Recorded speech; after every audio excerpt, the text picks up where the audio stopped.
एक बार की बात है, एक छोटे से रंग बिरंगे गांव में सिया नाम की एक प्यारी और बहादुर लड़की रहती थी। उसकी बड़ी बड़ी चमकती आंखें और चेहरे पर हमेशा रहने वाली मुस्कान उसे सबका चहेता बनाती थी।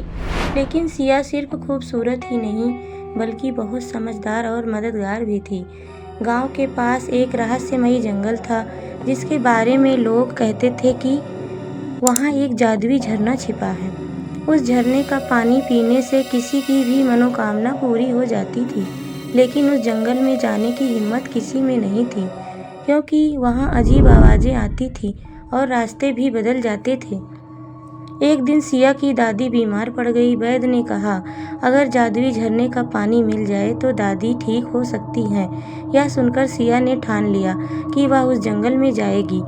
अगली सुबह सिया एक छोटी सी टोकरी में खाना और पानी लेकर जंगल की ओर निकल पड़ी।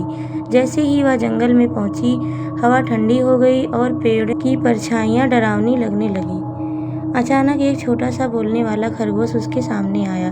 खरगोश बोला, अगर तुम्हें झरना ढूंढना है तो तुम्हें 3 परीक्षाएं पास करनी होंगी। सिया ने बिना डरे कहा, मैं तैयार हूँ। पहली परीक्षा थी साहस की। सिया को एक अंधेरी गुफा में गुजरना था, जहाँ अजीब आवाज़ें गूंज रही थी। डर लगने के बावजूद उसने हिम्मत नहीं हारी और धीरे धीरे आगे बढ़ती रही। दूसरी परीक्षा थी दया की। रास्ते में उसे एक घायल चिड़िया मिली। समय कम होने के बावजूद सिया ने रुककर उसकी मदद की और उसे सुरक्षित जगह पर रखा। तीसरी परीक्षा थी बुद्धि की।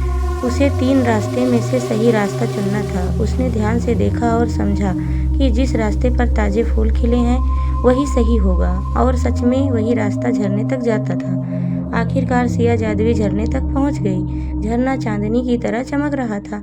उसने एक छोटी बोतल में पानी भरा और जल्दी जल्दी गांव लौट आई। जब दादी ने वह पानी पिया तो धीरे धीरे उनकी तबीयत ठीक होने लगी। पूरे गांव में खुशी छा गई। उस दिन के बाद से लोग सिया को सिर्फ एक प्यारी लड़की नहीं, बल्कि सच्ची हीरोइन मानने लगे, क्योंकि उसने सिखाया कि असली ताकत सुंदरता में नहीं, बल्कि हिम्मत, दया और समझदारी में होती है। सीख, जो दिल से बहादुर और दयालु होता है, वही सच्चा हीरो होता है।